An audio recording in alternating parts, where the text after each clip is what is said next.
Ada orang kata, siapa jadi Perdana Menteri pun nasib aku sama. Saya nak tanya dengan orang Felda, nasib tuan-tuan zaman PH dengan zaman BN dulu sama tak sama? Tak sama.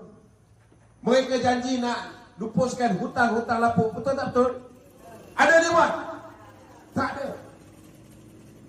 Tidak ada tuan-tuan. Saya nak beritahu tuan-tuan, kalau dululah time nak datang hari raya ni, kita tahu mesti ada buah tangan daripada Dato' Najib. Betul tak betul? Mesti ada something untuk hari raya. Sekarang time budak naik sekolah pun tak ada, kan? Time hari raya pun tak ada. Ini Alhamdulillah bawah pemerintahan Datuk Seri Ismail Sabri adalah nampak sikit. Adalah nampak sikit. Zaman Muhyiddin ada juga dia buat, tapi dia buat tu bukan dia guna duit kerajaan, kena pinjam. Ini ramai orang terpedaya bila mana Muhyiddin kata dialah yang menyelesaikan ni. Sebenarnya pinjam. Pinjam kena bayar. Betul tak? Tapi masa Muhyiddin berada di dalam Pakatan Harapan, janji dia apa? Hutang lapuk akan dihapuskan, tak payah bayar. Dia buat tak? Tak buat. Ada orang kata siapa jadi Perdana Menteri pun sama, kerajaan mana pun sama. Mana sama tuan-tuan? Pernah tak 61 tahun kita memerintah, hak istimewa orang Melayu diperkotak-katikkan? Agama Islam tadi saya dah sebut. Tuan-tuan tahu apa jadi dengan MARA? Anak-anak kita boleh pergi MARA dulu, hantar pergi belajar luar negara, betul tak? Bila datang PH tuan-tuan, peruntukan untuk MARA dipotong. MRSM pun terjejas. Saudara, anak-anak yang sebelum ini boleh dihantar ke luar negara, bila mereka cemerlang sudah tidak boleh dihantar. Semua dipotong. Nasib baik baru dapat bentuk kerajaan. Ini baru kerajaan campuran, tapi Perdana Menterinya dah letak Datuk Seri Ismail Sabri. Barulah tuan-tuan, baru-baru ni bila ringgit jatuh, kita dapat tambahkan allowance untuk pelajar-pelajar MARA yang belajar di luar negara. Cuma bayangkan kalau kita boleh memerintah secara bersendirian. Kalau kita boleh memerintah secara bersendirian, kita nak buat apa, kita boleh buat ikut acuan Barisan Nasional dulu. Banyak bantuan kepada rakyat kita boleh beri tanpa kita perlu minta restu daripada PAS ke, minta restu daripada Bersatu ke, tanpa kita minta restu daripada orang lain. Ini saudara beza dia. Dan pernah tak zaman BN memerintah tuan-tuan? Tuan-tuan tidak dibenarkan untuk keluar kerja cari makan seperti mana zaman lockdown Tan Sri Muhyiddin Yassin. Saya nak beritahu saudara, bila Muhyiddin menjadi kerajaan, dia berhadapan dengan risiko undi tidak percaya. Saya tak nafikan memang ada wabak COVID-19, tetapi sebenarnya wabak COVID-19 ni saudara tak adalah teruk mana. Betul tak betul? Tapi kerana nak menyelamatkan tengkuk dia, dia takut berlakunya undi tak percaya di parlimen. Dia nak lockdown lah parlimen saja. Tapi saudara, satu Malaysia termasuk Perlis yang tak ada kes COVID ni, yang begitu kecil angka COVID di Perlis. Satu Malaysia dia lockdownnya tuan-tuan. Dan akhirnya rakyat sengsara. Siapa yang kerja dekat sektor essential services ataupun sektor-sektor penting, mungkin dibenarkan untuk keluar bekerja. Tapi saya nak tanya tuan-tuan, pemandu teksi dibenarkan keluar bekerja, pemandu Grab dibenarkan keluar bekerja. Tetapi bila orang lain tak dibenarkan keluar bekerja, siapa yang nak jadi penumpang?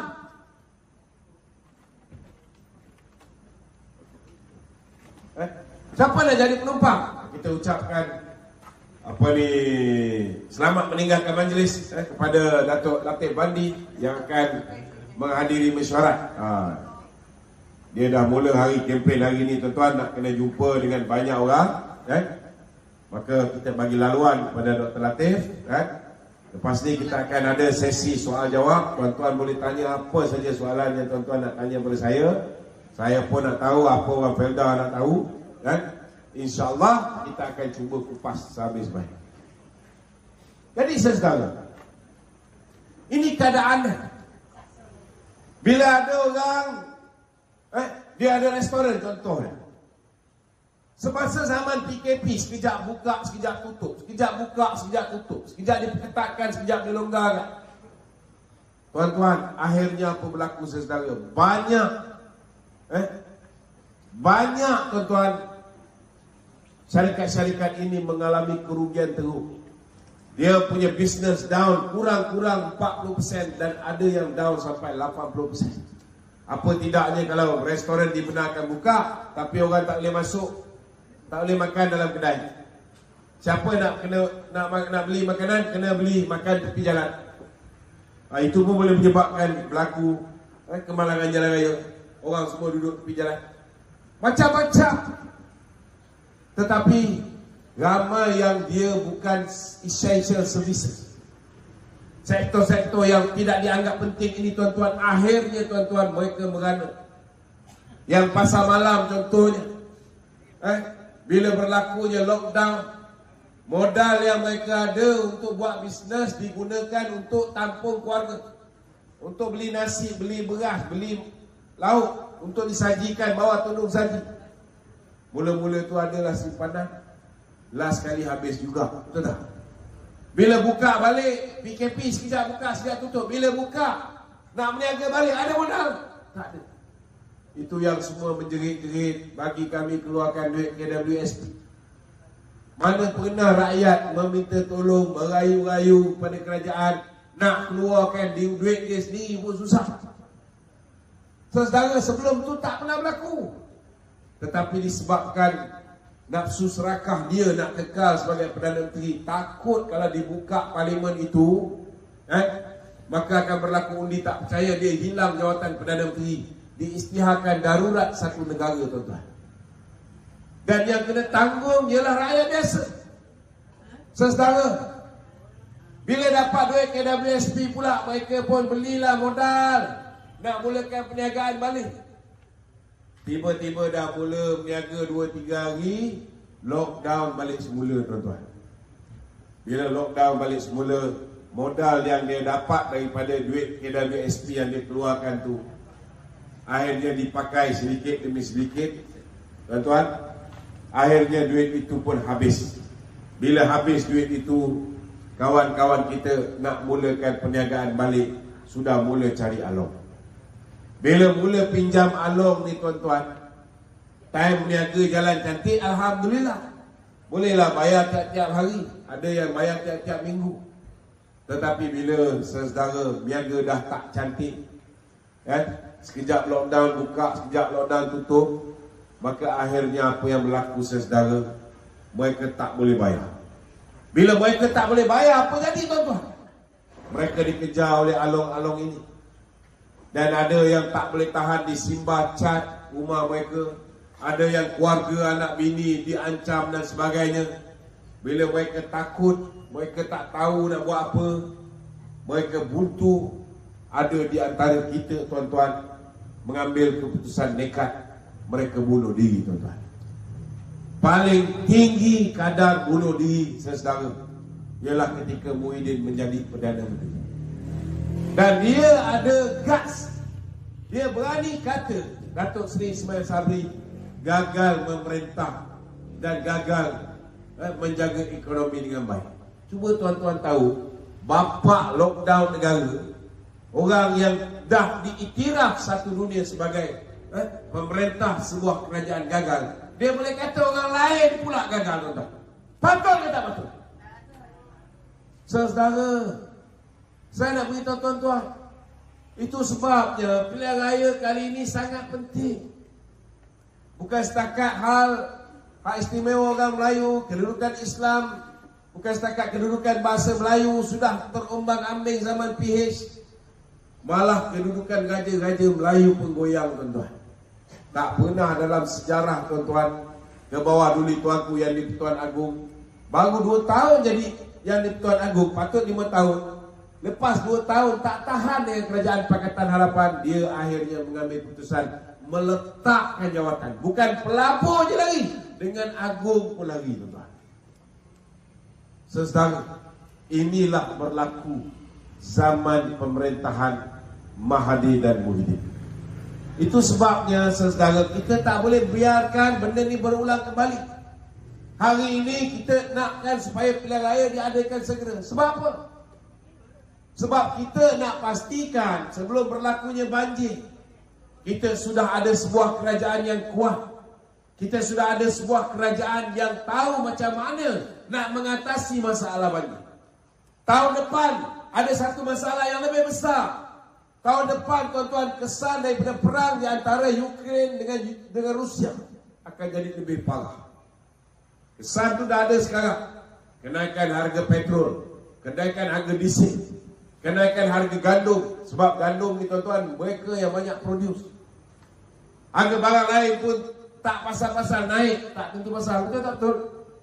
Saudara, ini semua memberi kesan kepada ekonomi Malaysia. Tetapi tahun depan tuan-tuan akan berlakunya stagflation. Ini dipanggil stagnant inflation. Saya nak beritahu kadar inflasi, harga barang semua akan naik teruk tahun depan. Dan kalau kita tidak ada sebuah kerajaan yang kuat, kalau kita tidak ada sebuah kerajaan yang kuat, tuan-tuan, tidak ada kestabilan. Bila tidak ada kestabilan, tuan-tuan, pelabur tidak akan kembali masuk ke dalam negara ini. Kita lihat di Johor, daripada negeri nombor 1 pelaburan. Ingat lagi tuan-tuan, nombor 1 paling banyak dapat pelaburan. Zaman dulu, zaman Barisan Nasional. Baru berapa bulan tuan-tuan bagi pada tangan Pakatan Harapan. Sambung pula di zaman Perikatan Nasional. Kita jatuh dari Johor, jatuh ke tempat keempat tuan-tuan. Tetapi Alhamdulillah, baru ni kita tabalkan balik kerajaan Barisan Nasional memerintah negeri Johor. Kita lihat di bawah Datuk On Hafiz, Yang Amat Berhormat Datuk On Hafiz, kita berjaya pulihkan keyakinan pelabur kepada negeri Johor. Kita tengok foreign direct investment, pelaburan langsung asing daripada luar masuk melabur di negeri Johor. Mencurah-curah rezeki Allah Ta'ala bagi tuan-tuan. Alhamdulillah. Inilah tuan-tuan yang kita nak buat di kerajaan persekutuan. Kerana bila pelabur ni masuk, bila pelabur masuk tuan-tuan, dia bawa US dollar, dia bawa Great Britain pound, dia bawa mata wang asing. Boleh tak dia beli barang pakai US dollar, pakai pound? Tak boleh. Dia kena tukar kepada ringgit Malaysia. Bila dia tukar kepada ringgit Malaysia, dia nak melabur di Bursa Saham Kuala Lumpur ke, dia nak buka kilang kat Malaysia ni ke, dia nak beli barang kat Malaysia ni. Bila dia tukar ke ringgit Malaysia tuan-tuan, maka demand, permintaan untuk ringgit Malaysia itu akan meningkat.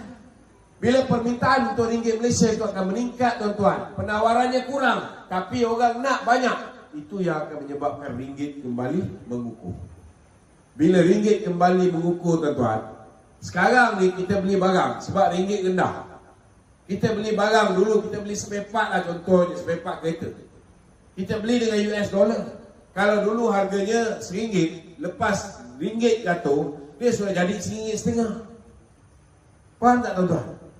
Ada orang kata, oh itu barang import. Saya nak beritahu, barang tempatan pun, contohnya nak buat satu benda, ada 14 ingredient dalam dia. Ada 14 jenis barang yang diperlukan. 10 barang tempatan. Tapi lagi 4 barang import. Walaupun dia barang tempatan, tapi pasal ada elemen barang import, untuk selesaikan buat barang tu juga akan naik. Saya ambil contoh ayam. Ayam ke importnya tempatan tuan-tuan. Ayam tempatan. Orang bela di Malaysia, betul tak? Tapi dedak dia tu kita import ke? Kita import.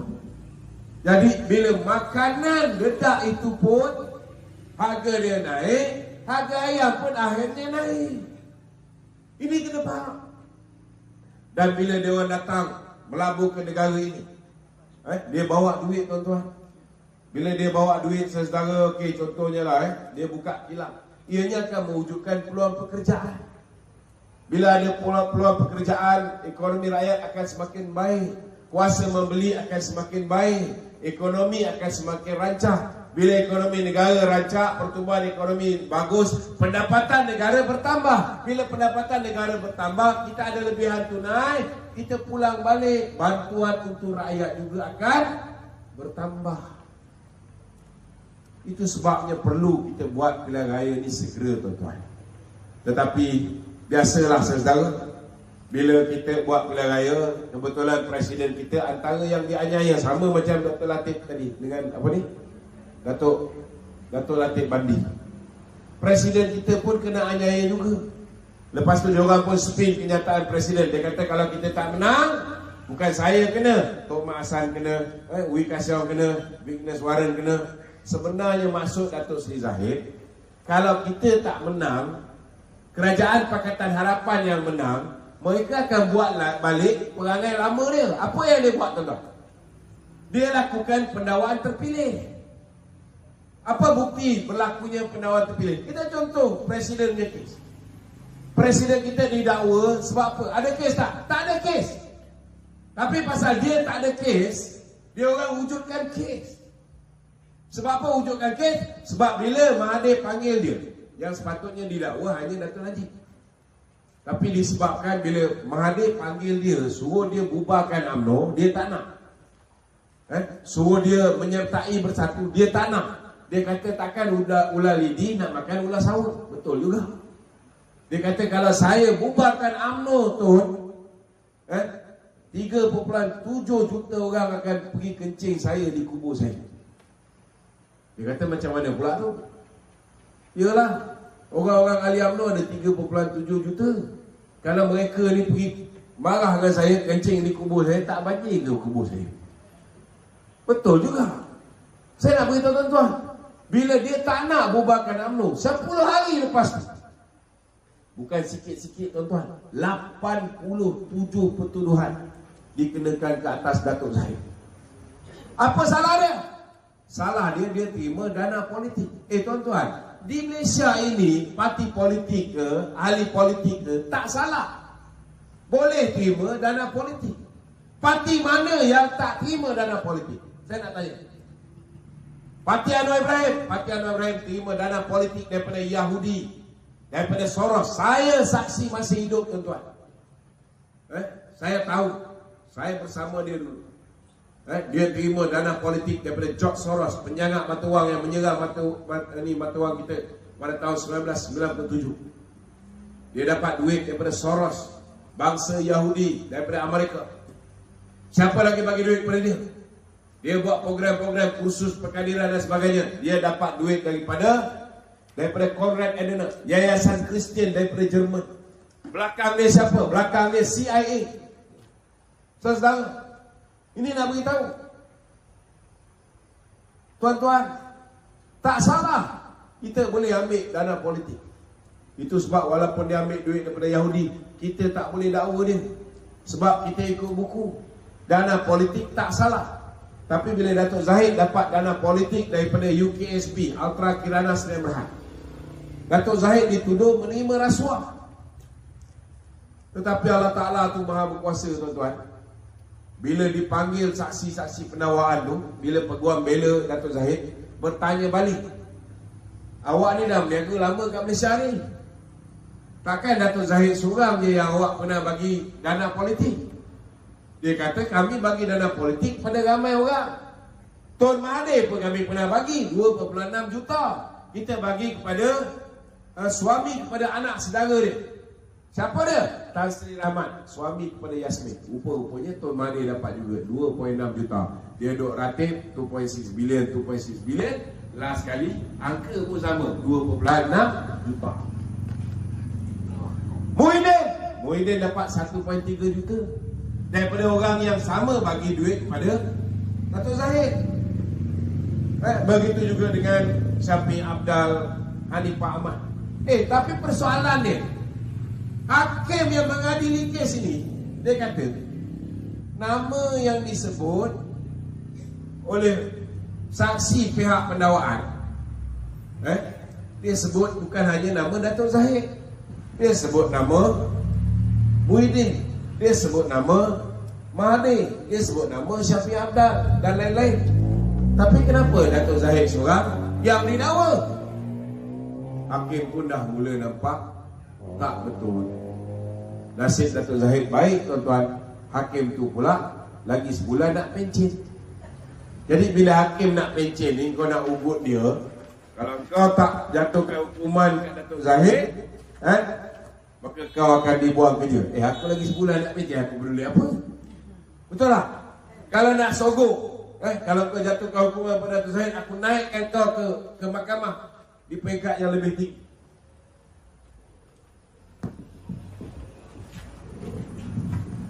Kalau nak sogok pun dah tak not. Sebab apa? Sebab dah tinggal sebulan. Nak naik pangkat macam mana? Betul tak? Itu rezeki Datuk Zahid. Maka dia pun dibebaskan di mahkamah tinggi Shah Alam, tuan-tuan. InsyaAllah dalam kes dia yang lagi 47 ni pun dia boleh lepas. Sebab benda-benda yang tak masuk akal. Kesalahan yang dibuat oleh pegawai dia. Dia ada dua keping cek. Satu cek Yayasan Akal Budi, satu lagi cek peribadi.